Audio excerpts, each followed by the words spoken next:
YouTube! ¿Qué pasa? Welcome back to another Star Rail video on my channel.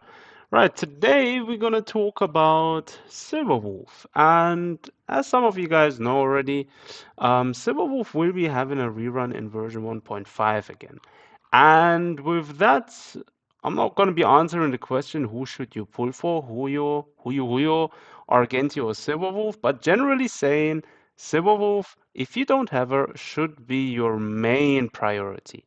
Why am I saying that? Now, Silverwolf is a quantum element debuffer, support character, right? So that says a lot about her itself. Now, why is Silverwolf one of the uh, top tier SS characters in Honkai Star Rail? Well, basically, she has the ability to give the enemy a specific weakness. Now, if you have, say, for example, a majority quantum team with Seele Main, Silverwolf, Lynx, and maybe Fushuan or another quantum character in it, then Silverwolf will be able to give the quantum weakness to the enemies. And that basically means your mono quantum team will be up against any team always without having a disadvantage, which is huge. Now, Silverwolf is a 5-star limited character, right? So obviously it is not necessarily a character you must have, but is definitely a game-changing character, right? Now, Silverwolf works almost in almost any team. You can use her in a mono quantum team, in a mono ice team, in a mono whatever team, right? She works in so many teams. She can even act as a sub DPS if you choose to do so. However, her main role is to debuff the enemy and implant a weakness, a type weakness on the enemy, right? Now, for Silverwolf, the best light cone will be the Incessant Rain, which is her signature light cone. Nevertheless, there are other replacements, for example, before the tutorial mission starts, or the resolution shines as pearls of sweat, or the signature light cone from Welt, which is in the name of the world. And those are probably the best light cones for her. Generally speaking, Silverwolf will play a the ideal build for her will be a 4-piece of the Genius of Brilliant Stars, 2-piece increase the quantum damage by 10%, and the 4-piece, when the wearer deals damage to the target, enemy ignores 10% defense. If the enemy has quantum weakness, the wearer additionally ignores 10%. And as the second best, you could play the Musketeer of Wildweed. However, the Genius of Brilliant Stars is definitely the better set to choose. Right. As for our ornaments, you should be playing the Pan Cosmic Commercial Enterprise. That should be our best. And generally speaking, in the late game, if you're going to build Silverwolf, you want to be, or Silverwolf's ideal build will focus on a mix of dealing damage and applying debuffs, right? That is going to be the main aim with Silverwolf in the end game. So you want to give her a total of 96% effect hit rate. That will guarantee all of your abilities applying the debuff on enemies, but this can be greatly reduced to 47% if you have Silverwolf at E2. Right. Silverwolf's trace priority should be first about leveling her skill, followed by her ultimate and talent, since these traces raise the base chance of her skills applying debuffs along with other effect, hit rate, stat bonus upgrades.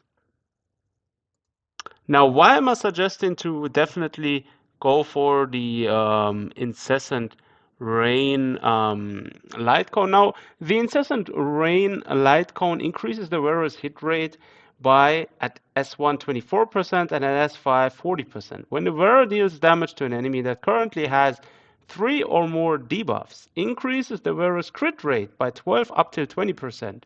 After the wearer uses the basic attack, skill, or ultimate, there is a 100% base chance to implant either code on a random hit target.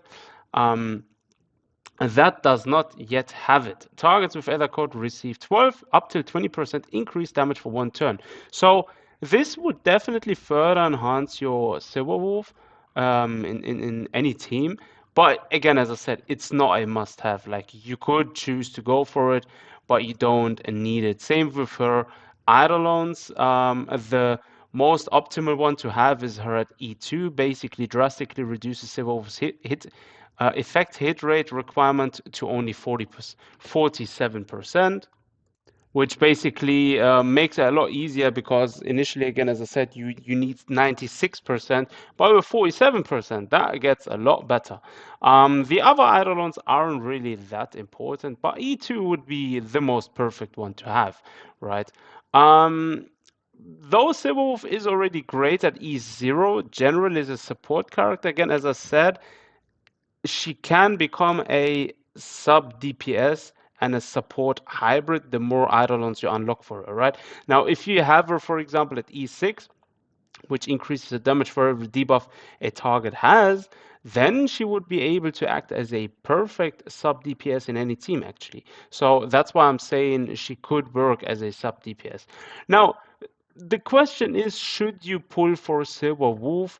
I'm highly recommending it, definitely, because as I said, she is awesome in almost any team as a debuffer. She will be very useful in the end game contents Star Rail has to offer, and with that, there is a lot of usability to that character, right? Especially if you talk in MOC, right?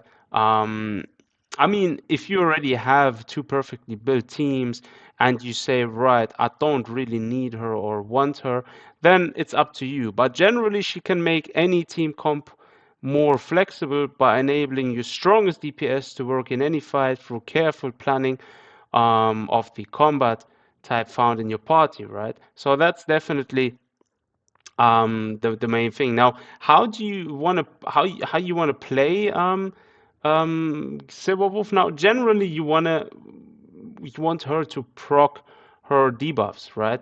Now, with Silverwolf's talents, all of her attacks have a chance to debuff enemies, making her work well as both a debuffer and an SP generator.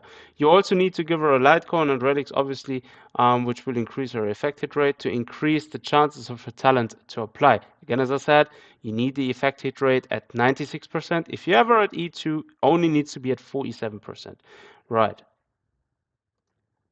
And generally, when using her, you want to use your skill to add elemental weakness, right? Silverwolf's skill allows her to add an additional elemental weakness to a targeted enemy. The elemental weakness she applies on the enemy will match a random ally's element, including her own, with a very high chance of applying an element that isn't their weakness by default. Now, with this in mind, she becomes a very flexible unit that can force elemental weaknesses on enemies that match your strongest DPS. Speak if you say you got a mono quantum team or a mono ice team, Jingliu as a main, or Danheng Invivido Lune as a main, you could implant the enemy always with the weakness of your strongest DPS. And that in itself is basically why Silverwolf is a game changer. And yeah, with that, I'd like to conclude the video. I'm definitely recommending anyone out there to summon for Silverwolf. She is definitely worth it. The other two, Huyu and Argenti, are also good units, but I'm not going to be talking about in this video. I'm going to make a separate video for these two. But yeah, as always, thanks for tuning in. Take care of yourselves, and I'll see you guys next time.